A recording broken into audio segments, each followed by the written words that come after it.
Good evening everyone and welcome to an Oz Cyclone Chasers Australian Cyclone video update. Today the 15th of January 2014. My name's Chris Nitsopoulos and I will be taking you through the couple of lows that we're watching at the moment. The first one in inland Northern Territory and the second one in the northeastern Coral Sea. Furthermore, towards the end of the broadcast, we'll talk about the upcoming tropical low in the Gulf of Carpentaria and also possibly looking at a new low developing around the Fijian region. So if we look at the last 24 hours satellite-wise, we can see the tropical low that was over Darwin yesterday, or just to the east of Darwin yesterday, has pushed further to the south. It didn't get over water, which is pretty well what we expected it not to do. We expected it not to get over water, so it's all good. It did everything it was supposed to, and we can see, though, it is still attached to a very strong monsoon trough, particularly over the north and northwest. This Gulf country region is copping a hammering in this monsoon. Not so much the eastern Gulf, but the southern and western Gulf are just getting caned.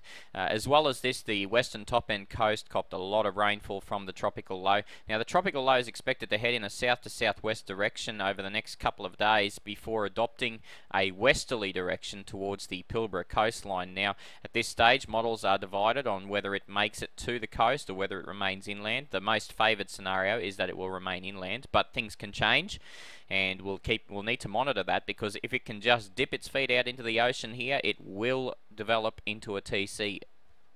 So it is very much a case of, if it stays over land, it'll be a very strong monsoon low, giving a lot of rain over the Pilbara and possibly the Kimberley as well. If it gets over water, it'll be a TC, and it'll bring the rain and make the rain a lot more coastal in nature than if it stays a monsoon low. So that's quite important for the catchment areas in this region. Now, if we look more towards the east coast of Queensland, we don't have too much going on. We've got a lot of this cloud streaming across, keeping temperatures nice and comfortable for this particular region, but there's very little rain in this stuff. Cairns copped some really good shower activity last night, copped about 70 mils out of that, so that's some pretty good onshore flow out there. Now, if we head further to the east, we see the monsoon trough alive and well all the way into the Solomons, and we've got a tropical low here. You can just start to see it forming right out here in the northeast Coral Sea. Now, that particular low is expected to adopt a southerly direction over the next 3 to 4 days, and then possibly a south to southeast direction after that. And look, it's not going to affect the coast directly. What it will do is it's going to take a lot of the shower activity that's currently pushing onto the coast, and it's going to change the flow. You can see just here this low cloud streaming in. It's going to stop that from happening by changing the low level flow in the atmosphere, and so we're going to see a lot more drier air through Queensland while this thing does its thing out here in the eastern Coral Sea. You may start to see an increase in swells and possibly even some winds in the southeast parts of Queensland, but really that'll be the only effect this thing has on Queensland. And look, the model guidance is starting to be very clear on this now. So if we look from the Bureau of Meteorology at where the rain has fallen over the past 24 hours, we can see that it's really been limited to this northern half of Australia. In particular, the Gulf country here, we've seen falls of 200 to 300 millimetres in 24 hours, people. So that's a massive amount of rain in that area. It's just crazy, and it's still continuing. It's just relentless. And over the top end, the western top end, we saw falls of over 100 millimetres in parts. General widespread falls of 50 to 100 millimetres, and we'll see that spreading southwards with the low over the next few days, and then westwards into the Kimberley and Pilbara, even on the coast there, as the low pushes further to the west and the monsoon comes in behind it. Over Queensland, we had some really good shower activity there, 25 to 50 mils over the wet tropics coastlines, extending inland up here in the peninsula. But overall, folks, that's probably only got another day or two of that to go before that tropical cyclone or low in the Coral Sea takes all that away.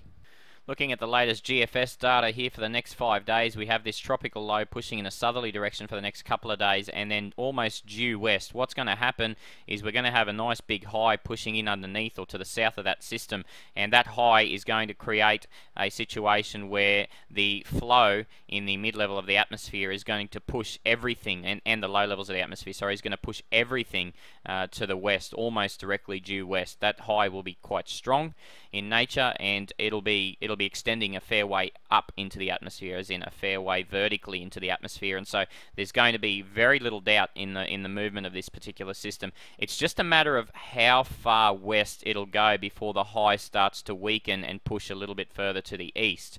Now, at the point where it does that, we'll start to see that track adopt a more southwesterly to southerly track once that happens. But it's just a case of how far west it can get under that influence of that ridge. So at this stage, if we look at the GFS model, out to 5 days, it has it pushing right onto the coast around Port Hedland.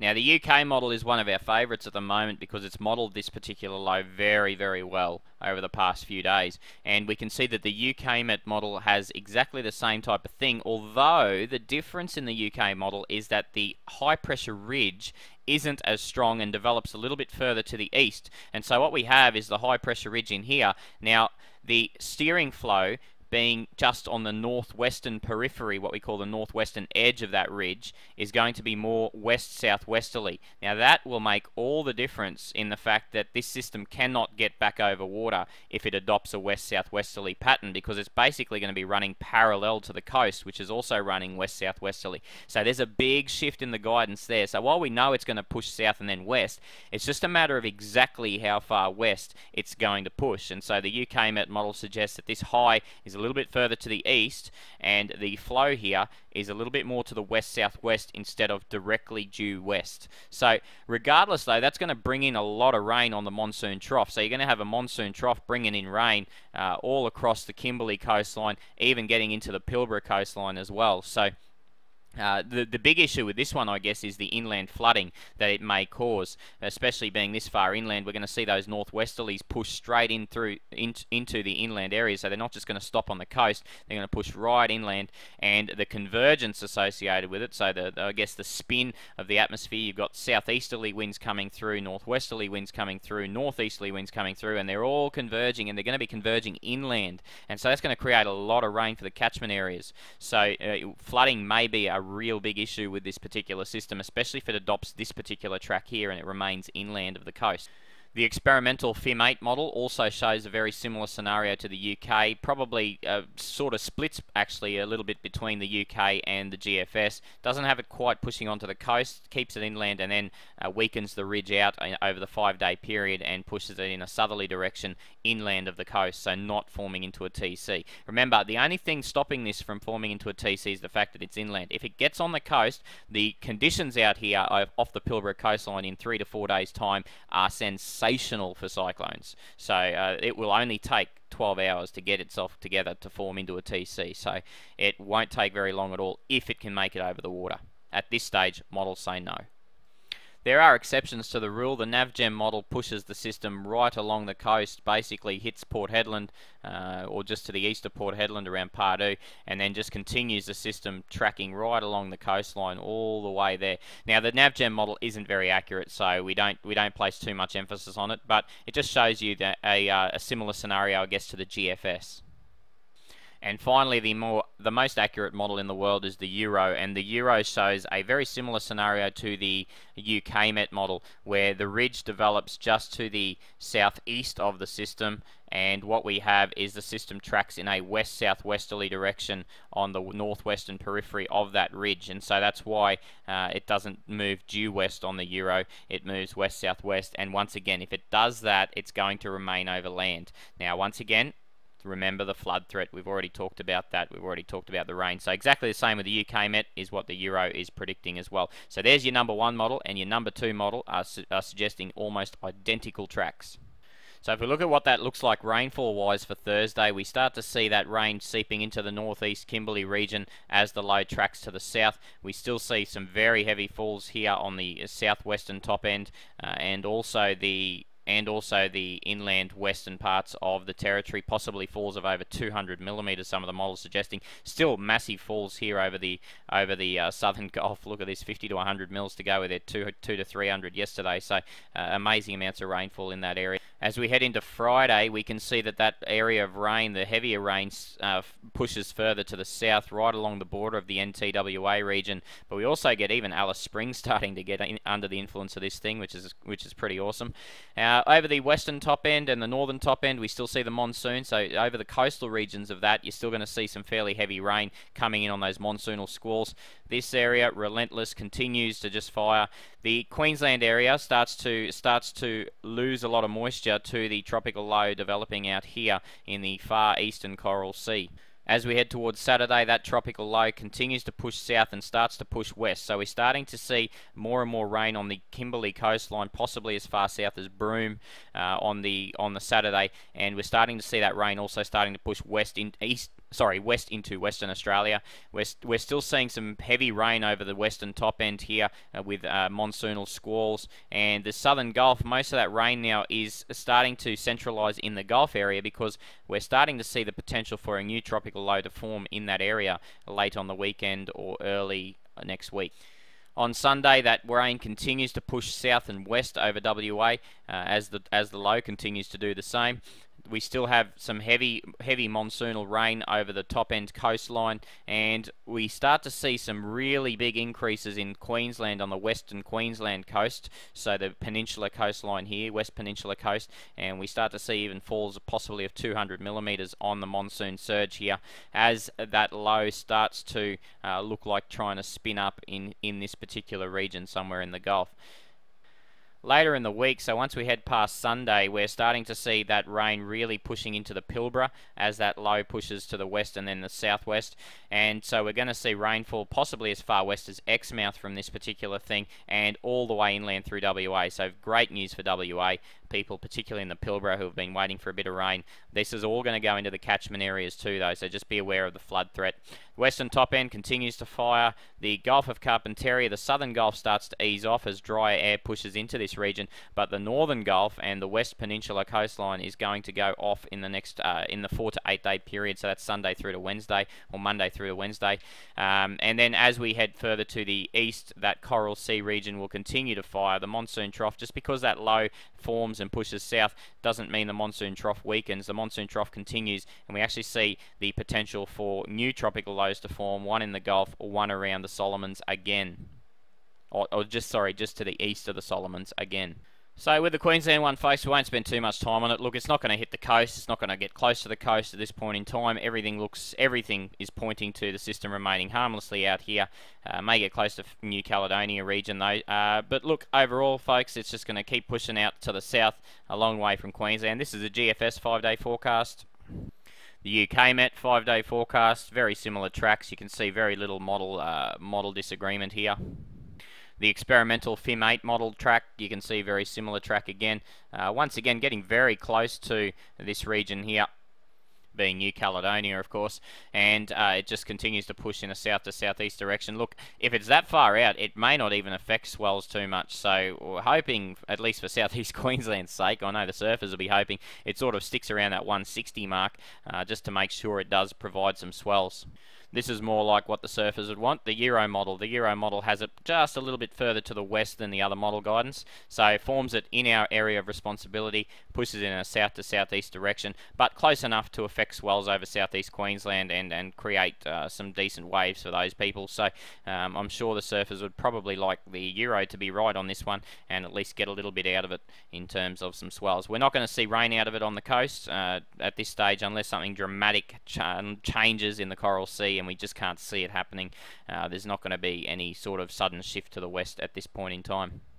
Alright, so we won't waste too much more time on the Queensland one unless it starts to show something. So at this stage we'll look towards day 8, and day 8 we start to see the potential of a new low forming out here in the Gulf of Carpentaria on the ensemble guidance. We also see the potential for a low around the Vanuatu region at that time, not shown on your screens, but that's around day 8 we start to see the potential for that forming. Let's see what happens to it. So on day 9, we see the likelihood, in all likelihood, that Gulf of Carpentaria system will push to the west and back over NT and really lose form because it's only a very weak type system. The Vanuatu system starts to drift just a little bit further to the west on the ensemble guidance on the Friday the 24th. And then by Saturday the 25th, we really lose all signs of exactly where that NT low could be, and we also start to see generally a westward drift of the Vanuatu low, but just not sure exactly where in anywhere in this sort of region it could lie. So it is generally drifting westwards, but at this stage the ensembles keep it very weak and almost a non-feature. So it is at least it's something interesting in the longer term. This is in no way, this new Vanuatu thing is in no way tied up to the current tropical low that's developing in the Solomons. This is a whole new system starting around about day 7 or day 8 around the Vanuatu region. Now, look, even though this model is showing that westward drift, there are other models out there that are showing eastward drift of this system or southward drift. So take this with a grain of salt. It's a long way out, but it is something on the radar in the extremely longer term. And it does also have a little bit of backing from the GFS ensemble, and so we can see there's that low in the Vanuatu region pushing west into probably just into the Queensland area of responsibility at that stage.